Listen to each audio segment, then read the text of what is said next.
Olá, gente, tudo bem? Eu me chamo Milena Pinheiro. Estamos aqui em mais uma edição do programa do podcast Só Delas. A convidada de hoje é uma convidada muito querida, uma amiga, uma parceira, advogada, professora, uma pessoa que veio para agregar na minha vida pessoal e profissional. Hoje eu estou aqui com Fernanda Maria Costa Cerqueira, mais conhecida como Nanda Cerqueira. Nanda, vou ler aqui o seu mini currículo que você me passou, mas no final eu vou fazer os meus acréscimos. Tá certo. Fernanda Maria Cerqueira, advogada e professora universitária, doutora e mestre em Direito Penal pela Universidade Federal da Bahia, diretora de Política para Mulheres da Secretaria de Políticas para as Mulheres, Infância e Juventude do município de Salvador. Muito prazer, seja bem-vinda, Nanda. Obrigada, Milena. Você sabe que você mora no meu coração, eu tenho um carinho especial. E logo que recebi o convite, é claro que topei. Afinal, né, como você falou, temos essa relação, seja profissional, seja uma relação de carinho e amizade. E estar nesse projeto que fala sobre a pauta da mulher, muito nos engrandece, né? Porque é a nossa vivência, a nossa realidade enquanto mulher todos os dias. E não é diferente na nossa atuação também, da sala de aula, que você é tão professora como eu, advogada também. Então, tudo perpassa, né, por esse mundo, né, que fala sobre a mulher, seja no aspecto das políticas públicas, seja no aspecto jurídico. Isso. Um mundo que não é tão cor-de-rosa assim, né? Mas que a gente luta todos os dias para que ele seja cor-de-rosa. Na verdade, o nosso mundo é lilás, no sentido de dizer, né, que lá, nas lutas feministas, em que a bandeira, ela lilás que representava a nobreza, a verde a esperança de um mundo melhor, e o branco da paz, para sinalizar, né, o primeiro passo para que nós chegássemos até aqui, tivesse voz, vez, dentro de uma sociedade que ainda é muito desigual, mas que já recebe os primeiros contornos lilás da participação da mulher. Nanda, quando a gente pensou nesse podcast, nós pensamos em um ambiente feminino. Nós pensamos em um ambiente que pudéssemos trazer convidados de todos os gêneros para tratar sobre assuntos voltados para as mulheres. Seja o empreendedorismo, seja política, seja a violência, fofoca, o que for, né? Mas assim, o mundo feminino realmente é a essência desse programa. Então, os primeiros nomes, obviamente, foram pensados em pessoas muito mais próximas do que o assunto em si, mas coincidiu de que as pessoas próximas acabam trazendo um assunto que na pauta da mulher. Na pauta da mulher, e que é um assunto que está bastante em voga aí e não é tão confortável de falar.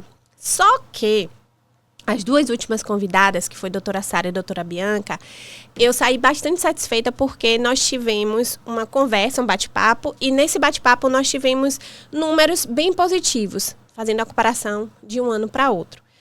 E aí, olhando, obviamente, o seu currículo, conhecendo já o seu trabalho há muito tempo, sabendo que você está à frente de uma diretoria que você também luta diariamente por todas nós mulheres e nos representa, porque você, de fato, representa todas as mulheres, eu queria que você falasse um pouquinho sobre a sua diretoria, quanto tempo você tem, qual trabalho você desempenha junto com sua equipe, para a gente poder conhecer um pouquinho sobre os projetos e os trabalhos, de fato, que são feitos, né, pela diretoria da Secretaria das Mulheres. Quando me perguntam isso, né, da diretoria em si, me vem uma história de outrora, né? Vem há mais de 25 anos atrás, na Universidade Católica de Salvador, da qual eu me formei, e que lá a gente começou os movimentos políticos, né? Porque tudo perpassa, Milena, pela política, isso, como a arte de você estabelecer as relações pessoais e os diálogos necessários para movimentar, né, os espaços. Então, eu acho que a minha hoje participação e contribuição na Diretoria de Política para as Mulheres nasce dessa construção de há 25 anos atrás, poder ter participado do movimento do PFL Jovem e lá, representando dentre estudantes homens, ter, né, a minha figura, enquanto uma figura de mulher, já dizendo que nós podemos estar em todos os espaços, inclusive no espaço da política. E aí, quando chega o convite para a gestão, pronto, no primeiro momento você se assusta, no segundo momento você se apropria e no terceiro momento você percebe o quanto é bom toda a construção teórica da academia, né? Advogado de formação, sim, ter feito doutorado, ter feito mestrado e trabalhar todos os dias para a construção de uma política pública efetiva. Eu acredito que você juntando a teoria e você juntando a prática, as coisas elas acabam, né, sendo melhor construídas. Sim. E há pouco a gente falava sobre isso. E eu digo na sala de aula sempre, não adianta uma lei bonita com penas altíssimas se eu não construo um ambiente adequado para fazer a aplicação dela, porque eu não vou ter a verdadeira efetividade. Então, tudo tem que anteceder para que a gente chegue a um ponto de uma construção de uma política pública. Então, essa sua pergunta, eu primeiro vou responder nesse sentido, né? Eu acho que primeiro nasce do convite, né? E segundo vem dessa possibilidade, né? Da contribuição, do arcabouço teórico, prática, né? Da vivência na universidade enquanto mulher, convivendo ali com a política e uma política real de renovação. Sim. E agora podendo construir, como a gente diz, 365 dias juntos pela erradicação da violência, é sobre isso. Eu acabei de vir de lá de Ilha Grande, que é justamente no programa Mulher no Volante, juntamente com o GT, a gente ganhou um prêmio internacional, ou o prêmio agora nacional, né, de cidades inteligentes, justamente porque adequa a ODS 5 e a ODS 10 de participação da mulher em espaços que são majoritariamente masculinos, que é o caso do transporte público. Isso é perfeito. E me conte aí, eu estava pesquisando um pouquinho sobre a sua diretoria, sobre esse novo modelo, porque vocês agora estão em uma estrutura que é a Casa da Mulher Brasileira também, que você consegue ter ali um acolhimento muito maior e na prática, de fato, você consegue no dia a dia perceber o quanto esse acolhimento ele realmente está sendo eficaz, está sendo eficiente ou não. O que você pode mudar, o que você pode melhorar. Sem falar também que você, e aí eu falo você, no caso a secretaria, né, está diante também de outros parceiros e próximos, bem próximos, para realmente uma situação, inclusive de urgência ou de emergência, vocês conseguirem resolver, como já aconteceu. Às vezes, eu em alguns momentos, chegar na DEAN e realmente ter uma situação bastante delicada, uma situação que uma mulher uma vez chegou lá com o corpo todo queimado, né? E ter todo um acolhimento assim, imediato do Ministério Público, da Prefeitura, da DEAN, da Defensoria e ser assim, bastante eficiente e acolhedor naquele momento. Então, eu queria que você falasse mais um pouquinho sobre esse novo ambiente na Casa da Mulher Brasileira. E eu queria também que você falasse um pouquinho sobre o Alerta Salvador. Bora lá. O Alerta Salvador é a política pública municipal que tem, né, como slogan todos juntos pela erradicação da violência. E aí me perguntam sempre, Fernanda, o verbo erradicar não é utopia? Não. O verbo erradicar é aquele que está na Convenção de Belém, que diz que nós precisamos prevenir, punir, erradicar todas as formas de violência. Então, é um marco legal da política pública. Salvador ela é pioneira nas questões do combate à violência contra a mulher. Foi aqui que teve a primeira Delegacia de Proteção à Mulher, lá em outubro de 1986, que, em verdade, era um equipamento que validava, em verdade, hoje, quando a gente analisa a Delegacia de Proteção à Mulher, ela validava um pouco do que a própria legislação, na época, também validava. Entendia que as relações entre homens e mulheres na vivência doméstica e familiar eram privadas. No momento que a mulher ia registrar o boletim de ocorrência, no outro dia ela podia retirar esse boletim. Então, era o Estado dizendo, em briga de marido e mulher, ninguém bate a colher. E agora o Estado tem que se movimentar ao contrário para tirar essa máxima e colocar o contrário, né, de que o Estado intervém nessas relações. Então, Salvador ganha essa primeira delegacia. Salvador ganha o primeiro centro de referência da Bahia, que é o Loreta Valadares, e que traz toda uma perspectiva aí diferente. Aí já é o Estado se movimentando, sim, dizendo que, juntamente com a política de saúde da mulher, que deixa de lado mulher ligada à maternidade, entende que a mulher precisa ter uma completude da sua saúde, independente do infanto materno, que aí nascem as políticas nacionais voltadas à mulher, e a necessidade de centros de referência para a compreensão disso é que Salvador ganha o Loreta Valadares, né? O primeiro centro de referência da Bahia que tem esse papel psicossocial e terapêutico de que aquela mulher pode passar por tempo indeterminado, o tempo do tratamento, sendo acompanhada por essa equipe.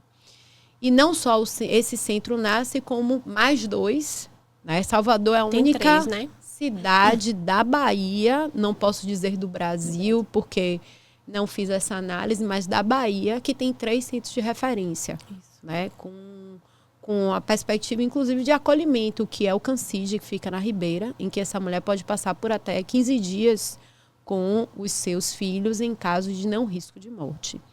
E aí, em 2020, o então prefeito ACM Neto, ele assina o termo de cooperação técnica com o governo federal, porque o programa das Casas da Mulher Brasileira vem do governo federal, é da época da presidente Dilma Rousseff.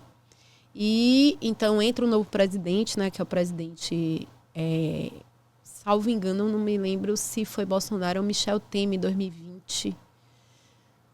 Acho que foi Bolsonaro, não? Bolsonaro já, né? Foi o presidente Bolsonaro que mantém o programa, e a manutenção do programa é assinado. Esse termo de cooperação técnica 2020, inclusive, Salvador. Eu acho que foi Bolsonaro mesmo, porque...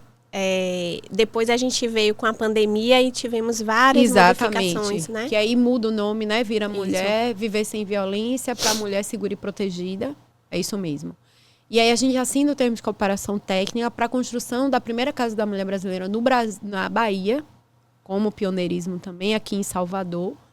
E para a construção e entrega até dezembro de 2024.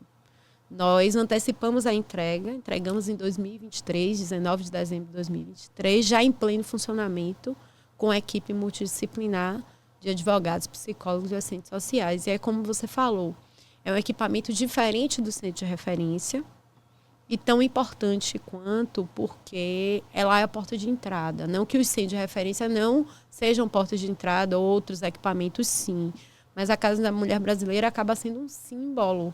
E as pessoas sabem que ela funciona 24 horas para atenção às mulheres em situação de violência. Então, acaba sendo a grande porta de entrada para que a mulher encontre ali, né, as instituições que estão ligadas à rede de enfrentamento. Então, quando a gente faz essa linha do tempo, que está dentro do Alerta Salvador, que o Alerta Salvador tem lá, enquanto programa, todas as ações realizadas pelo município para a erradicação da violência contra a mulher. Esses equipamentos estão lá compondo essa política pública. É importante, Milena, e aí os gestores que nos ouvem, não ficar só construindo projeto.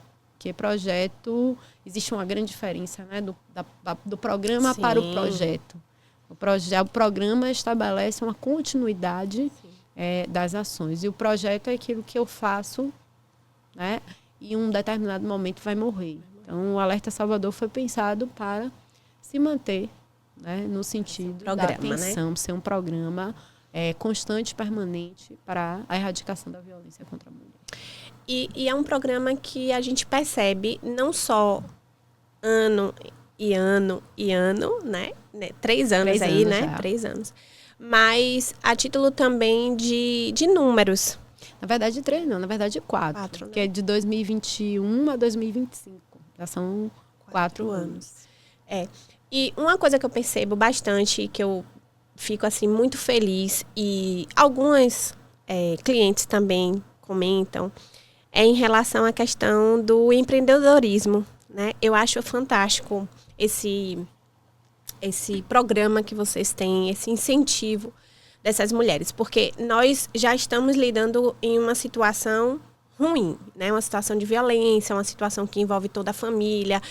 Como a gente estava conversando aqui antes nos bastidores, normalmente as mulheres elas acabam sendo, durante a relação, ela produz ali energia para poder o casamento dar certo, não só energia, amor, família, financeiro, e quando esse casamento acaba, ela fica impossibilitada, inclusive, de procurar ajuda, às vezes, financeira, por uma questão, financeira, e procurar ajudas que são essenciais, como é o caso de um psicólogo, um assistente social, às vezes até de um recomeço mesmo da vida, né? E essa parte do programa que vocês têm, esse olhar sensível para colocar essa mulher que às vezes nunca durante a relação trabalhou fora de casa, mas agora ela começa a ter uma ocupação, porque mentalmente a gente precisa também ter a saúde mental em dia.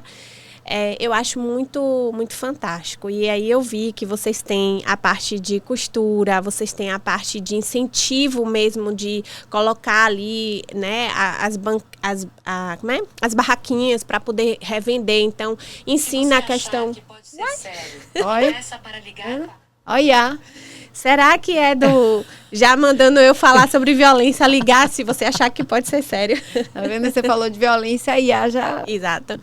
Isso é bom, tá vendo? Tá vendo? Já tá conectada na nossa conversa. O botão, o botão do... Como é que fala? Dizem que é botão do pânico, outros botão lilás. E então, eu percebo, vocês têm aquelas feiras que vocês fazem, então vocês não ensinam só a questão de fazer o trabalho manual, mas também dela dar continuidade e uma valorização, né? Porque ela vai fazer, ela vai produzir, mas ela também vai vender, ela vai ter aquele contato com o cliente dela, ela vai ter o marketing. Então, assim, eu acho isso, assim, de fato... colocar a mulher de forma empoderada. Eu não gosto muito dessa palavra, não, porque fica parecendo que a gente quer ser melhor do que todo mundo e tal, mas não é bem assim. Mas eu acho que coloca essa mulher naquele momento em que ela se encontra, né, de situação de vulnerabilidade, inclusive emocional, muito mais até emocional do que financeira, ela é colocada em um ambiente muito positivo que faz com que ela reaja e saia daquela situação. Então, Milena, quando a gente pensa na questão do empreendedorismo e também da oferta no mercado de trabalho, a gente pensa, seja para a prevenção, né, para que as mulheres elas se fortaleçam nessa perspectiva e não entrem em ciclos de relacionamento abusivo, mas também não é só isso.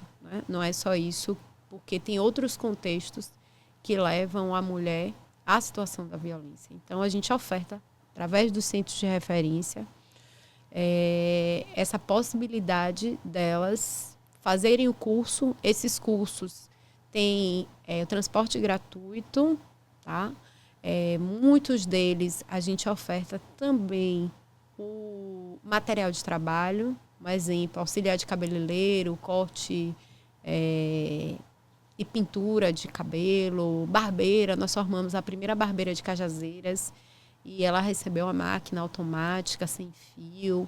Enfim, é nessa perspectiva, né, de que a política pública pode contribuir de alguma forma para que ela não entre no ciclo de violência, ou se ela já estiver sendo acompanhada pela rede num dos centros de referência, ela possa então através disso, né, ter a reconstrução. Você falou que muitas mulheres, quando rompem um relacionamento, elas ficam realmente...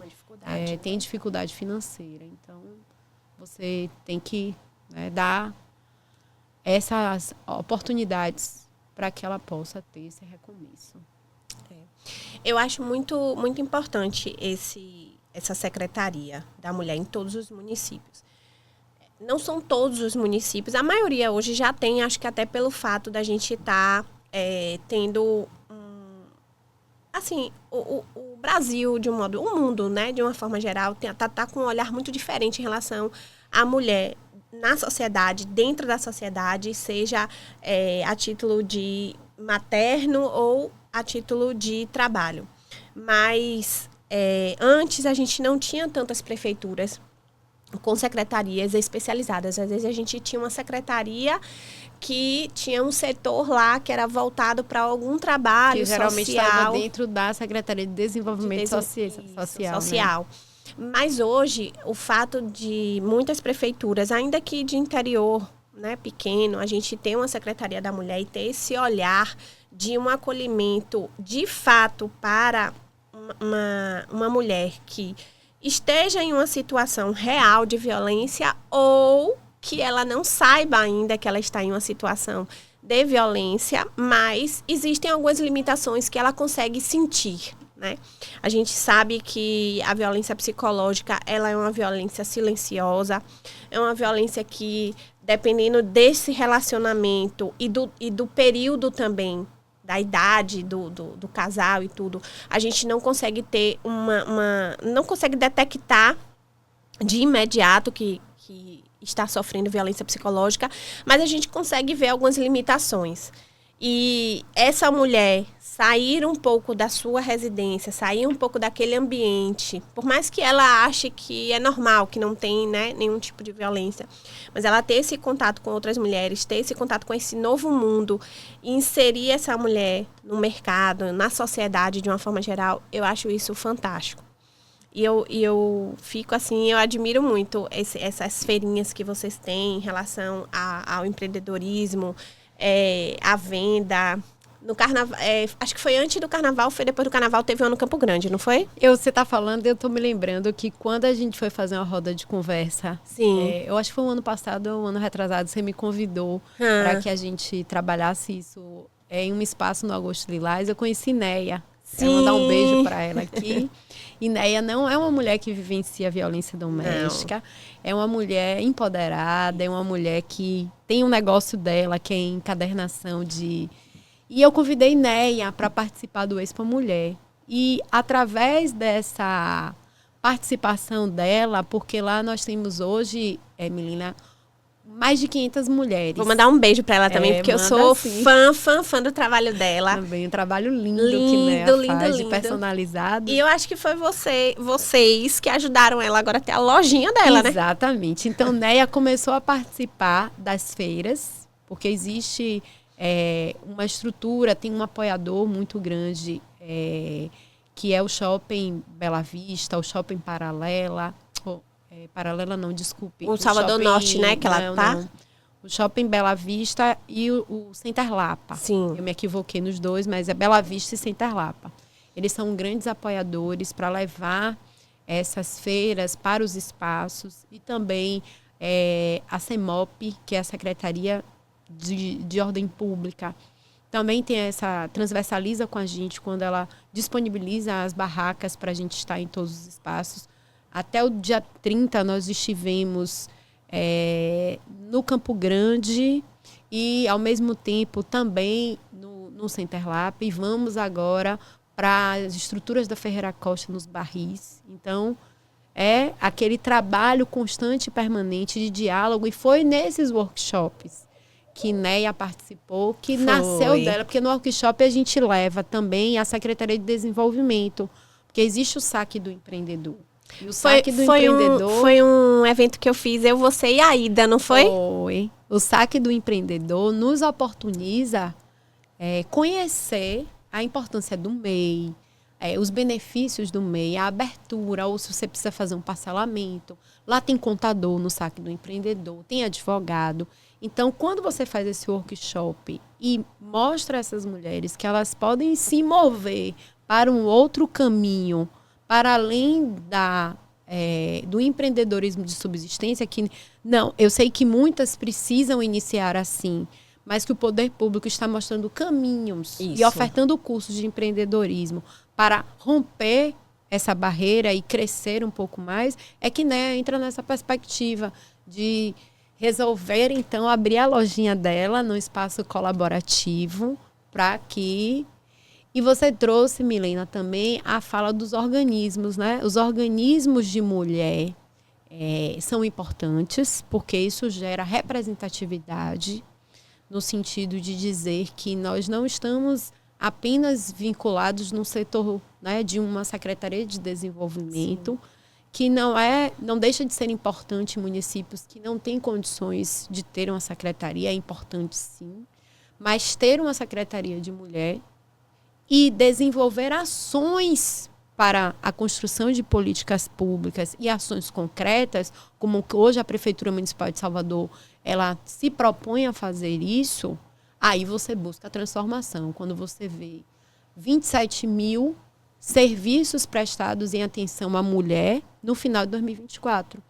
E 55% de redução do índice de feminicídio. No comparativo, 23, 24. 23 foram 20 mulheres mortas, 24 menos 11. Eu sempre digo a mesma frase. Lamentamos as 9 mulheres mortas. Elas não tiveram acesso à rede. E qual o papel da política pública? Está em todos os espaços, em todos os momentos, falando que a Secretaria de Política para a Mulher existe e que ela está ali, seja para a prevenção, seja para a atenção e o acolhimento. E o Anuário de Segurança Pública ele diz isso, que a mulher ela precisa estar sendo enxergada pelo poder público.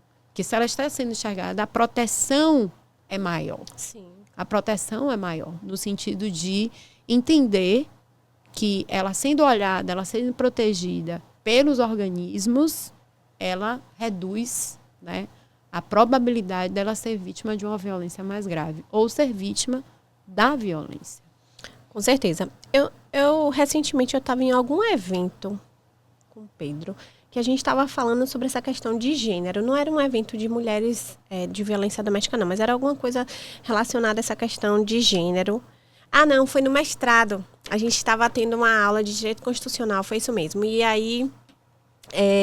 o meu trabalho, o meu seminário era sobre questões de gênero. E a gente estava discutindo sobre isso. Que, desculpe, as políticas públicas, elas precisam elas precisam estudar, elas precisam atender, elas precisam conhecer aquele público que ela quer atender. Não adianta você tentar fazer um trabalho para um público e trazer questões que sejam gerais sem você entender a necessidade. E aí, na apresentação, eu puxei o gancho em relação à medida protetiva, que muitas vezes a gente tem situações lá no escritório que a cliente ela já tem medida protetiva e ela vem para o escritório justamente porque ela questiona. Pô, eu tenho uma medida protetiva que não funciona. E aí, quando a gente vai fazer uma análise, às vezes a gente percebe que o que aquela mulher precisava naquele momento... Muito além da medida protetiva. É muito além da medida protetiva, porque, assim, é claro que a gente precisa de uma medida protetiva em uma situação de violência real, mas a gente precisa que essa medida ela se adeque àquela necessidade, senão ela não vai, de fato, surtir o efeito. E aí você vai ter o descumprimento. Que são 2 mundos diferentes. É... Uma coisa é você falar sobre as políticas públicas e outra coisa é você falar de sistema de justiça. Eles têm que estar integrados e a gente tem que entender o papel de cada um. Então, quando eu falo assim, fui na delegacia, fez um BO e não deu em nada, é uma fala equivocada. Você foi na delegacia, fez o BO. Ali é um espaço de investigação do fato da oitiva de pessoas. Perfeito. O seu acolhimento tem que ser dado pela equipe multidisciplinar. Psicólogo, assistente social e advogado na orientação. Até da orientação do advogado para pedir a medida protetiva mais correta, porque a medida protetiva que Maria precisa não é a mesma medida protetiva que Josefa precisa. Exatamente. E a medida protetiva por si só é uma decisão judicial. É um instrumento para cessar uma violência mais grave, que é favorável tanto para o autor de violência quanto para a vítima. Exatamente. Porque está dizendo, eu estou olhando a vítima e, ao mesmo tempo, eu estou dizendo ao autor de violência, não pratique mais algo grave, porque o poder público já tem um conhecimento. Agora, é como você falou, o recorte do que está ali escrito, ele precisa primeiro ser explicado à vítima. Sim. Porque ainda que ela seja e conheça a terminologia jurídica, como ela está imersa na questão da violência, parece que ela desconhece. Então, ela precisa de alguém que a oriente. Ela precisa ter um outro movimento, que é um movimento social, porque um autor vai ser afastado de casa, tem as relações com os filhos, a relação com o trabalho, a relação com ela mesma. Não, e é importante, inclusive, lá no escritório a gente tem muito isso.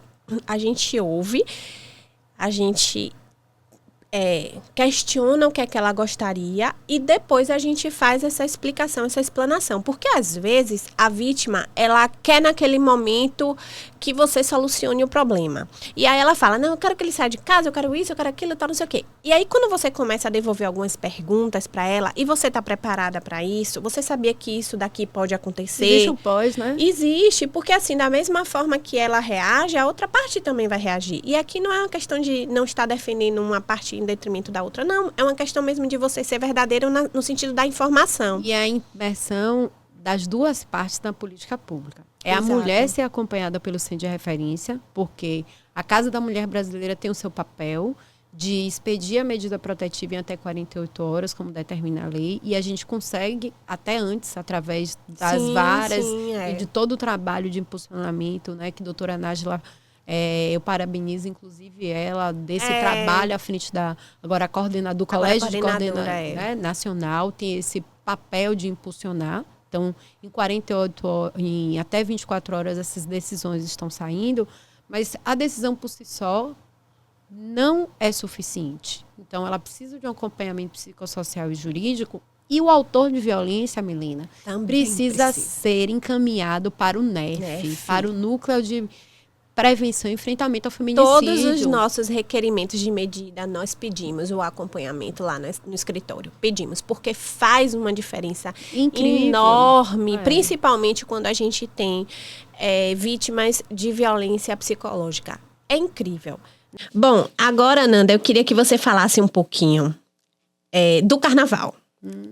Como foi o carnaval de 2024, o carnaval de 2000... Na verdade, os 3 carnavais que você está à frente da diretoria. Eu queria que você fizesse um panorama pra gente, da parte positiva, da parte negativa, o que é que você percebeu, porque eu, particularmente, neste carnaval, como foliã dentro de casa, eu percebi que nós tivemos, assim, uma evolução fantástica em relação à questão de segurança, à violência doméstica, familiar, em relação, inclusive, principalmente, à violência da mulher, contra a mulher na rua, no momento de foliã. Eu achei, assim, apesar de não ter ido, mas em relação aos números, em relação até aos comentários na televisão, nas entrevistas, eu achei, assim, um carnaval bastante seguro, principalmente para as mulheres. Então, eu queria que você falasse um pouquinho pra gente. Esse ano, a gente teve, sim, um carnaval seguro e pensado para toda a proteção à mulher. Fomos para a rua com a campanha Tô na Rua, mas não sou sua, mostrando efetivamente a importância das mulheres estarem em todos os espaços, livres de qualquer forma de violência, cumprindo lá o que determina a ODS 5 da ONU, espaços seguros para mulheres e meninas. Então, foi nessa perspectiva que a campanha criada pela SECOM, com a SPMJ e outros parceiros, como a ABRAP, Associação Brasileira de... meu Deus, esqueci o nome agora. ABRAP. Peraí, corta aí, vai ficar feio não saber... O que é a ABRAP? A ABRAP De empresários? Associação Brasileira Abrap. É aqui. Associação Brasileira de Promotores de Evento. Posso voltar? Ai, Maria! Então, realmente, esse carnaval foi um carnaval construído na perspectiva da proteção à mulher, né, para que ela pudesse ir à rua livre de qualquer forma de violência, como assim orienta o ODS-5 da ONU. E foram vários parceiros, né? Foi a SECOM produzindo essa campanha e a Polícia Civil, a Polícia Militar, a Guarda Municipal, os equipamentos de mulheres lá no circuito, os nossos 2 centros de atenção à mulher, um no Campo Grande, outro na Barra, com a equipe multidisciplinar, psicólogo, assistente social e advogada. E o diferencial esse ano foi a participação da ABRAP, que é a Associação Brasileira de Promotores de Evento, que nós tivemos a oportunidade de participar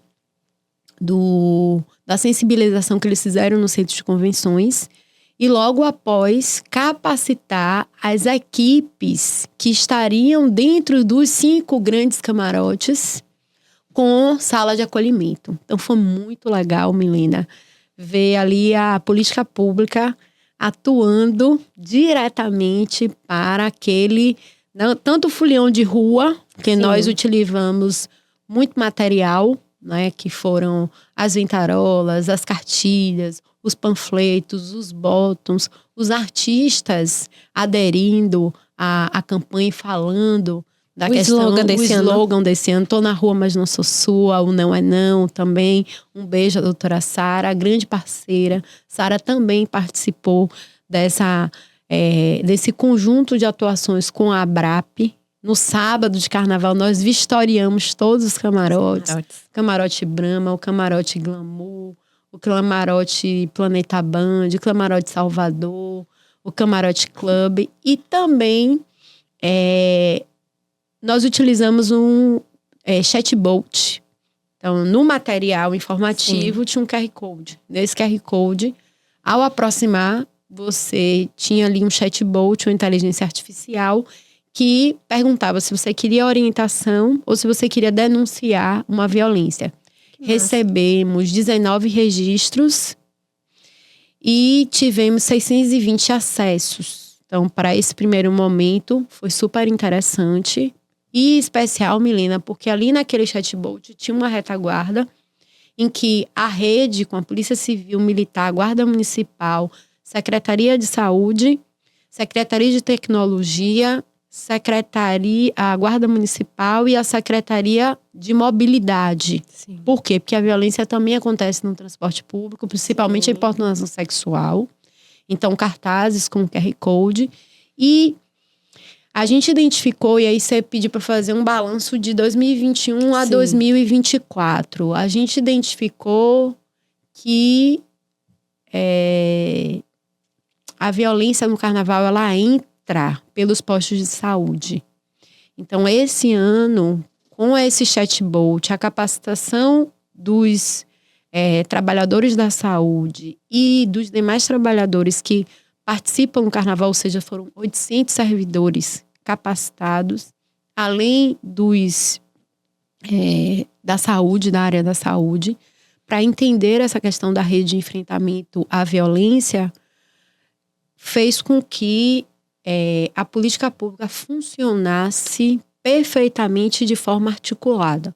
Que quando o caso chegava no posto de saúde, a Polícia Civil já tinha conhecimento, a Polícia Militar da mesma forma, de onde agir, o que fazer, se ia de imediato já lavrar o flagrante em uma das unidades da DEAN, porque a DEAN também vai para a folia, né? São 4 DEANs, e nossos postos de saúde são 13 postos de saúde municipais, e as 2 unidades dos centros de referência, a Casa da Mulher Brasileira. Então, foi tudo articulado nesse sentido.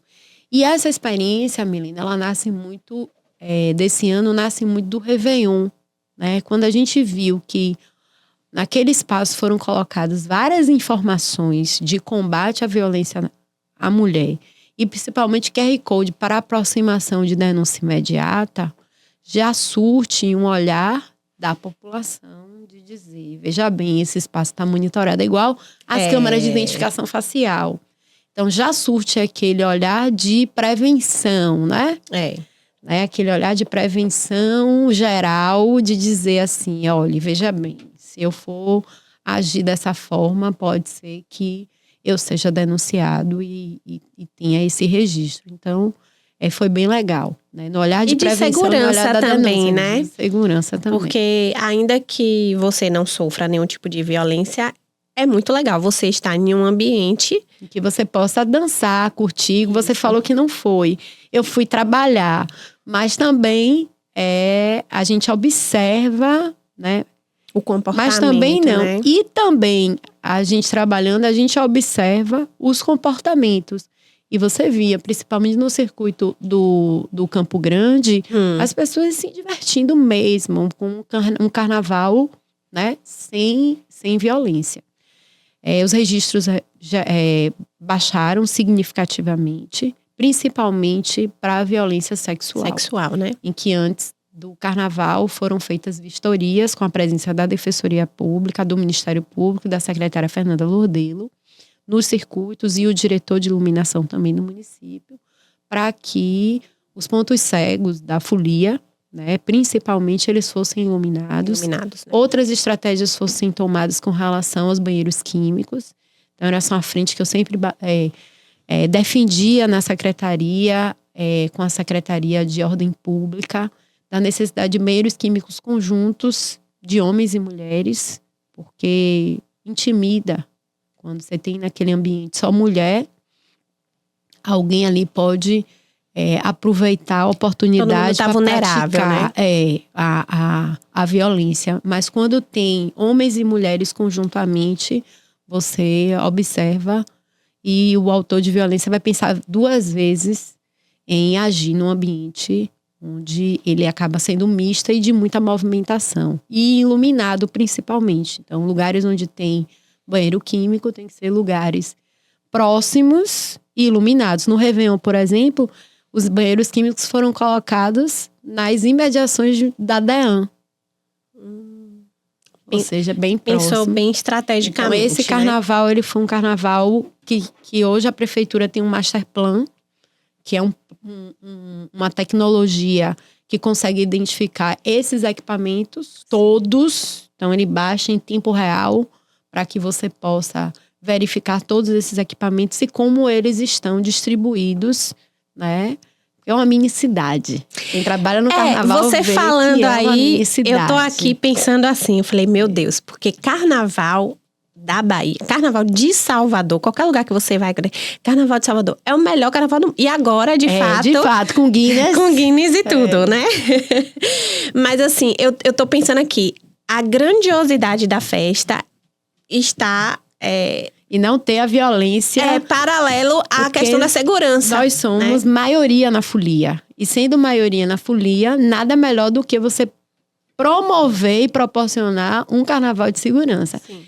E os desafios de 2026, o carnaval de 2026, e eu venho também nessa luta constante da gente tentar transformar e levar para a folia uma mini casa da mulher brasileira. Esse é um grande sonho para que a gente possa ali ter a DEAN próxima, a gente possa ter... Vai conseguir, porque sonhos, eles devem ser realizados. Exatamente. Então, esse é um grande desafio de pensar, junto com todos os atores da rede, a Secretaria de Saúde e outras secretarias que estão, né, no carnaval, essa possibilidade, que quanto mais próximo a gente está, mais a gente consegue, né, dar atenção a essa mulher. Isso, e solucionar rápido as questões. Bom, agora, como eu comecei falando aqui, nós estamos em um ambiente feminino para falar de coisas de mulheres, não só de violência doméstica, nem também dos trabalhos que a secretaria e a diretoria têm em relação ao município de Salvador. E aí, eu queria que você falasse um pouquinho, porque assim, quando eu pedi assim, Nanda, mande o seu mini currículo para mim. Você mandou um mini currículo mesmo. Eu falei, não, gente, essa mulher é enorme. ela não tem esse currículo pequeno assim. Aí, respeitei, obviamente, o currículo que você mandou, mas fui olhar um pouquinho mais detalhado o seu currículo, porque eu disse assim, além do currículo grande, você também, como a maioria das mulheres, tem vários papéis. Então, você é filha, você é mãe, você é esposa, você é professora, advogada, você é mulher, né? E profissional que tá aí, servidora pública municipal. Então, eu queria que você dissesse pra gente um pouquinho como é essa rotina, como é que você faz, porque você tem 2 filhas lindas, maravilhosas, que estão na adolescência, né? É uma fase também gostosa.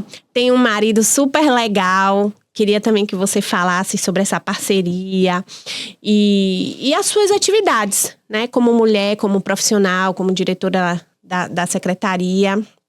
E aí eu peguei o seu currículo, porque eu me lembro do seu texto quando eu fui lá para você receber a Comenda Maria Quitéria em 2022. Comendadora. Eu me recordo, eu me emocionei. Inclusive, a gente estava saindo da pandemia, ainda tinha algumas pessoas com máscara e tudo. E você fez um texto lindo, puxando aí o nome de Maria Quitéria, eu me recordo bastante. E aí, no currículo dela, a gente tem aqui... Ela é doutora em Direito Público pela Universidade Federal da Bahia, é Direito Penal, pesquisa em autonomia e colaboração premiada. Na verdade, tinham vários artigos que eu vi que você escreveu. Mestre em Direito Público também pela UFBA, especialista em processo penal pela UFBA, coordenadora do Centro Universitário. Ela não é só professora, ou seja, ela também coordena a faculdade, a Uniceusa e a Facsal. Professora de Direito, acho que ser professora é massa, né? Adoro. Eu também. Eu adoro. Ontem eu tava falando com um aluno e ele, doutora, professora, e daqui a pouco ele, doutora. Eu falei, vamos definir aqui, me chame de pró, que é melhor. De pró. Sócia advogada do escritório Cavalcante e Cerqueira, só que você tá um pouco afastada por conta tem umas limitações, tem as limitações, né? Da advocacia. E diretora, obviamente, né? E mãe, e esposa. Bora, vamos respirar, né? Um beijo aí pras meninas, um beijo pra Alessandro também. Fale um pouquinho aí da sua rotina. Vamos respirar, né? Vamos respirar. Tem horas que quando eu paro e penso muito... Eu vejo assim, meu Deus, né? Como foi que eu consegui chegar?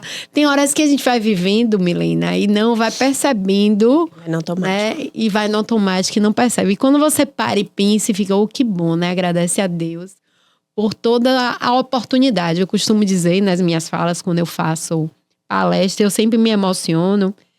Que eu sou uma mulher negra, mas que eu tive todas as oportunidades do mundo que uma pessoa pudesse ter, né? Eu sou filha de 2 servidores públicos, um federal, um estadual, e que me proporcionaram estudar na melhor escola da cidade, ter vários relacionamentos fortes e importantes, fazer universidade. Só que não é só sobre isso. Sim. É também sobre a possibilidade que eu me dei e que Deus permitiu de fazer as minhas construções. Sim, as suas escolhas. Fazer minhas escolhas, de fazer o doutorado, de fazer o mestrado, de fazer especialização. E ontem uma aluna minha me dizia assim, mas eu tirei essa nota porque eu tenho que trabalhar, eu tenho que estagiar, eu tenho que tomar conta de menino e tal. Eu falei, mas a vida é sobre isso. Porque quando eu resolvi fazer mestrado, eu descobri que eu estava grávida. Então, eu já comecei o mestrado grávida. E eu consegui concluir o mestrado 6 meses antes. Olha que fácil. 6 meses antes. Então, eu estudava de madrugada, né? E como é que eu consegui? Tendo uma rede de apoio, né? A Alessandra é um grande parceiro, enquanto marido, enquanto pai, participativo e colaborativo. Minha mãe, né? Sempre foi muito mãe no sentido de dizer trabalhe, lute, tenha as suas oportunidades e sempre me apoiou nesse sentido. Quando eu estava concluindo o doutorado, que na UFBA são 3 anos só, né? Não são 4. Prominaí me ligou e falou assim, Fernanda, a gente vai fechar por causa da pandemia. E eu ainda faltava 6 meses para concluir. Eu disse, não, eu vou defender. Faltavam 15 dias para a defesa. Você vai defender? Eu falei, vou. Aí teve um dia que minha filha acordou e eu tava indo dormir. Eu comecei a estudar 5 da manhã, comecei a estudar 5 da tarde, acabei 5 da manhã. E defendi, fui a primeira turma da UFBA a defender na pandemia, virtual, depois fechou, as pessoas... Então é sobre isso, é entender que eu quero concluir as coisas, fazer, eu sou muito dedicada naquilo tudo que eu faço. No poder público não é diferente, as pessoas falam assim, quando eu olho aqui, pisquei o olho, você já tá lá. Eu tenho essa sede do estudo, tenho a sede do trabalho, muito plantado por meu pai e minha mãe, né, vendo, e minha avó também, que me criou, e vendo que aos 34 anos ela fica viúva de 5 filhos e tem que se ressignificar a vida, e me ensinou de que a mulher tem que ter o seu papel, e eu acho que eu assumi esse papel e sou... Não sei se eu sou a mãe maravilhosa para as minhas filhas. Pergunta elas pra você ver. Não, a menor. Nada. Eu até me emocionei agora. A menor, quando eu defendi o doutorado, eu recebi um abraço de todo mundo. Ela pequenininha olhou pra mim e fez assim. Acabou? Acabei de defender, porque foi no computador, né? Sebastião, Minaí, Natália, a professora Alessandra Prado. Aí ela olhou pra mim e fez assim, mãe, você me promete uma coisa? Eu falei, o quê? Nunca mais você defende uma tese. Ou seja, em algum momento na vida a gente abala a vida dos filhos. Então, para estudar, em determinado momento, eu deixei de ir pra festinha da coleguinha, deixei de levar ela pro shopping, deixei de assistir um filme. Mas hoje, ela compreende tudo isso, sabe a importância de tudo isso. E vai passar também por isso. Vai passar por isso. Eu acho que os filhos também merecem os exemplos do pai. Sim, dos o pais exemplo e das arrasta, mães, né? O exemplo arrasta, no sentido de ver o quanto é importante. E eu realmente me emociono. Porque eu acho que eu consegui chegar, Milinda, onde eu queria chegar. Eu acho que você tem que se emocionar mesmo. Talvez seja por isso que eu não pare também tanto tempo para pensar, porque quando eu paro para pensar, eu me emociono, né? Eu choro, vejo essas construções, consigo ver de perto, né, a minha contribuição social. E é por isso. Mas assim, quando eu falei com você, vamos falar um pouquinho da sua vida como mulher e tal. É justamente por isso, porque eu te admiro muito como profissional, como mãe, como mulher, como amiga. Você é como você disse, você tá aqui, piscou o olho, você já tá em outro lugar. Você tem projetos que são significativos, não são projetos só para poder dizer assim, eu tô aqui só para contextualizar. Não, são coisas que você sente que realmente que são importantes, que tem necessidade para aquilo. É uma construção, você pensa no coletivo. Então, o fato de você estar hoje à frente de uma diretoria que tem um tema bastante sensível, você traz isso para a sua prática e você não traz de uma forma dificultosa. Você sempre tá pensando em resolver. Tem essa dificuldade aqui, beleza. Então vamos passar pra outra. Eu sou muito resolutiva. Eu sou muito a frase de Michelle Obama, né? Inclusive eu tinha na porta da minha sala. Não me traga o problema, porque o problema eu já tenho. É isso, né? Aí. Me traga possibilidades para eu dar as soluções. Porque a gente que trabalha na advocacia e na vida pública, a gente vive para resolver, que eu não costumo nem dizer que são problemas, são questões, que têm que ser resolvidas. E de que forma, né? Para facilitar a vida do cidadão. Exatamente. Então, quando a gente usa esses mecanismos através de um arcabouço do estudo, toda vez que sai uma nova lei, toda vez que sai a necessidade de construir, eu paro para estudar. Eu acho que esse é o primeiro ponto. A mídia nos cobra muito isso, né? Isso. Sai uma coisa, no outro dia entrevista. E a sala de aula também, né? Exatamente. Sala de aula também. No outro dia sai entrevista, eu disse, meu Deus, eu tenho que sentar. Por quê? Porque amanhã alguém vai me perguntar sobre isso e eu tenho também um dever público de dar a informação correta.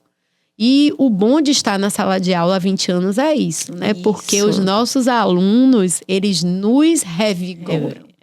eles nos estimulam a gente estar o tempo inteiro estudando. Eu falo isso muito para Pedro, que eu tenho essa vontade de voltar da aula. Parei um pouquinho por outros projetos também. Agora também estou fazendo um mestrado, mas antes disso eu já tinha parado. Inclusive o mestrado também foi... Se não fosse o culpado de tudo isso é Pedro, se não fosse ele eu não estaria fazendo, porque eu sempre achava que eu nunca ia conseguir fazer, porque a gente também nasce uma mãe, nasce a culpa, né? Não, mas repare, o meu exemplo arrasta. Aí, eu recebi, não. Eu olhei para o resultado no mural da UFBA e depois eu recebi o teste de gravidez da minha segunda filha, porque eu já estava grávida há 4 meses. Já 4 meses e não sabia. Exatamente. Aí quando eu olhei, eu falei, meu Deus, eu comecei a fazer mestrado. E a barriga foi crescendo, e aí a gente vê a questão, esse é um ponto importante até para a universidade refletir, de que não existe licença maternidade para as alunas. Não existe. Não existe. Eu pari, tenho um resguardo de 45 dias, eu fui até a universidade solicitar, não existe. E aí, o que acontece? Em 15 dias de parida, eu estava na sala de aula, assistindo aula, para não ser reprovada. Então, minha mãe ficava com Marcela, que eu falo da rede de apoio. Ficava com Marcela e eu ia para aula. E quando eu voltava, botava o computador, botava a Marcela no bebê conforto, pegava o notebook.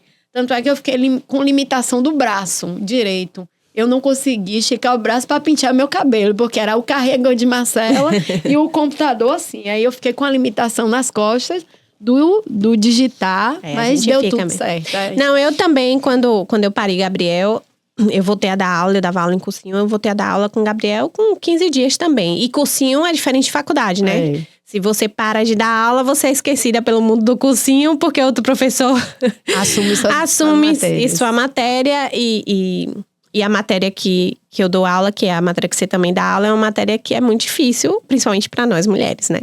Que é processo penal. Exatamente, direito penal é processo penal. Isso. Recentemente eu encontrei Sebastião, agora na troca da presidência da Academia de Letras Jurídicas, né? Prominaense deixou de ser a presidente e passou a ser vice.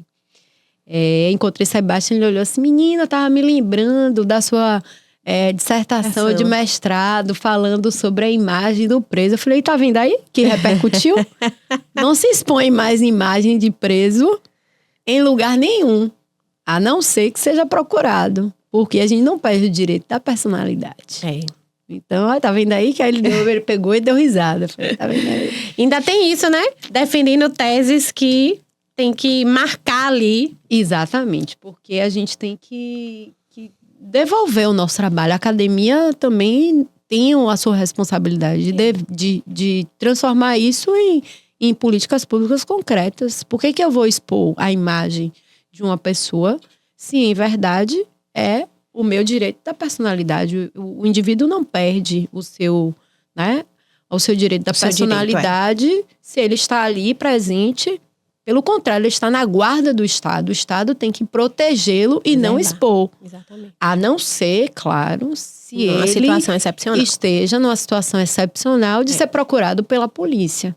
Isso, foragido, né? Foragido, exatamente. Foragido. Formalmente foragido, exatamente. Né? Quer dizer, ele não tá... Exatamente, com a preventiva decretada, com o chamado e o não comparecimento. Então, minha dissertação de mestrado deu certo. Né?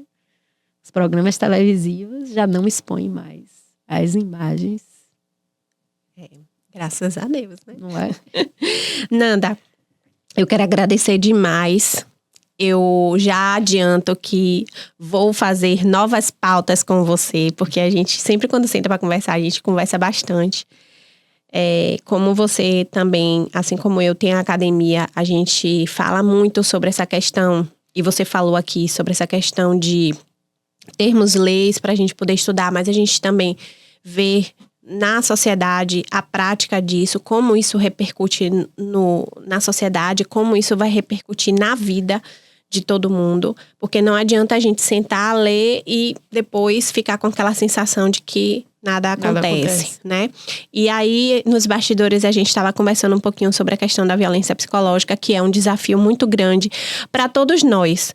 Para o judiciário, para os advogados, para os defensores, para a equipe multidisciplinar. Um outro tema bastante que você falou aqui, que eu sempre bati na tecla na minha atuação, é em relação à equipe multidisciplinar nas DEANs.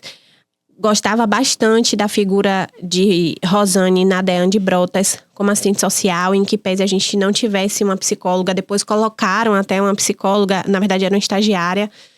Fizeram esse convênio, a Polícia Civil da Bahia fez esse convênio com algumas faculdades, mas assim, acho importante, fico muito feliz com a estrutura hoje da Casa da Mulher Brasileira. Sei que você, melhor do que a gente, sabe o quanto ainda precisa mudar, o quanto você precisa fortalecer. Sei também que deve ser difícil, porque em que pese o setor municipal, né? Eu vou falar assim, público municipal, porque a gente está falando aqui do município. Mas assim, entendo que o município também tem algumas limitações e não estou falando aqui no sentido de ter interesse da matéria ou até orçamento, mas às vezes não é a competência de fato do município, às vezes é do estado, às vezes não é nem do estado.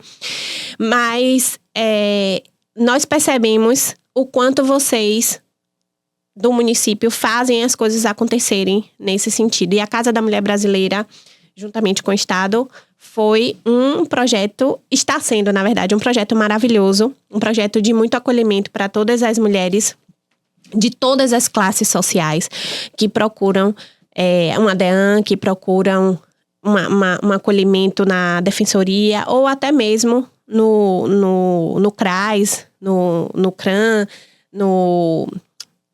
na própria diretoria, enfim.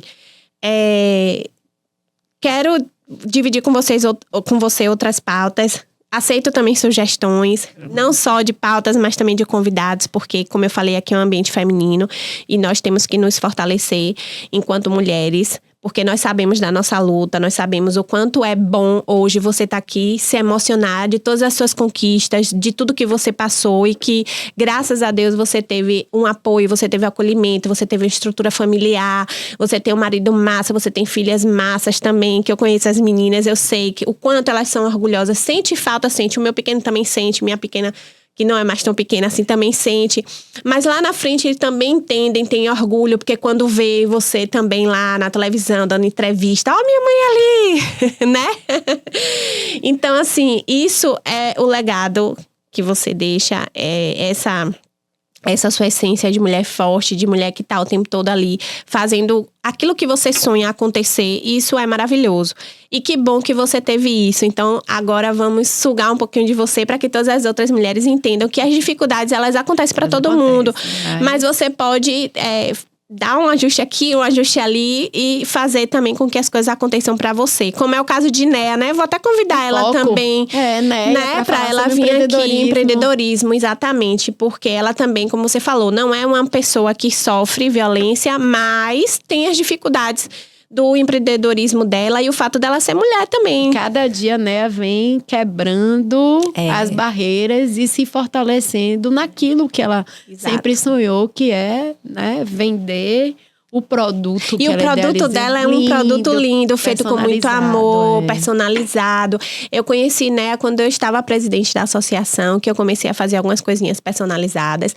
Depois eu comecei a fazer coisas personalizadas para o meu escritório também. E vira e mexe, ela tá fazendo alguma coisinha para mim. E eu acho fantástico a forma dela de trabalhar. Então é isso, minha amiga. Quero te agradecer imensamente. Fiquei muito feliz. Se a gente tivesse tempo, ficaria aqui mais, 4 horas conversando sobre várias coisas. Mas a casa é sua, volte sempre que quiser, viu? Muito obrigada, Milena.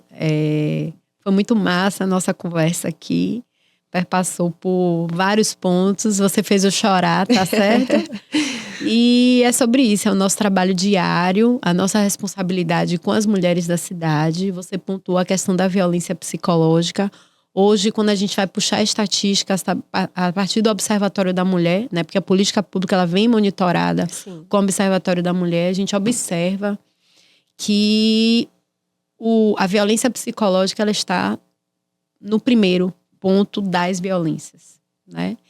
E como a gente bem trouxe antes do podcast, é um tipo novo, um tipo penal novo, em que ainda não tem muito claro como se faz a prova, a materialidade desse crime, no momento em que algumas estruturas ainda não estão preparadas, né, que eu falo estruturas oficiais ainda não estão preparadas para tratar. Então não é só estabelecer um crime e colocar no Código Penal com a pena. É saber como o antes, né, como tratar essa violência psicológica e o depois, né? Como isso vai ser analisado no processo, através de um meio de prova, para o convencimento do julgador e ter um resultado. Porque a mulher também, ela quer um resultado, né? Não basta você ter o devido processo legal e essa pessoa ser absolvida por um fato, pela ausência de materialidade. Então, ainda precisa ser muito academicamente estudada a violência psicológica, doutrinariamente, jurisprudencialmente, e também ser efetivadas mecanismos eficientes, sim, para que isso se desenrole, né? E o poder público tem assistentes de referência com psicólogas para que faça um acompanhamento dessas mulheres. Uma valorização também dessa equipe multidisciplinar que vai trazer mais substâncias, vai trazer, né? Mais materialidade. Mas a gente não produz laudos para processos, é bem claro, né? Esse não é o papel. A gente é o tratamento terapêutico da mulher e não produzir laudos para os processos judiciais. Então a gente não tem esse mecanismo. E quero lhe parabenizar. Acho que no começo eu não fiz isso, mas eu quero aqui, né, também dizer, né, do seu valor, de todo o seu empenho, da sua dedicação, do seu estudo. Essa mulher, que você também é uma mulher, né? Eu não gosto desse termo forte, nem guerreira, não, porque eu acho que eu não tenho que estar enfrentando luta a todo tempo, mas, né, nós somos mulheres, nós somos femininas, nós somos feministas, no sentido de entender o nosso papel. E saber que também a gente está, através do Sou Delas podcast, deixando e plantando sementinhas para que outras pessoas possam estar aqui nos ouvindo e levando essa informação para todos os cantos e fortalecendo ainda mais mulheres em todos os segmentos, né? Seja na academia, seja no poder público, seja na sala de aula. E é isso, estou aqui à disposição sempre de Milena Pinheiro. E um dia eu quero ver esse podcast em que você vai ser a entrevistada. Ai, meu Deus! Quem sabe você não me entrevista? Não é? Bora lá. Muito obrigada e um beijo mais uma vez. Estou à disposição sempre. Eu amei.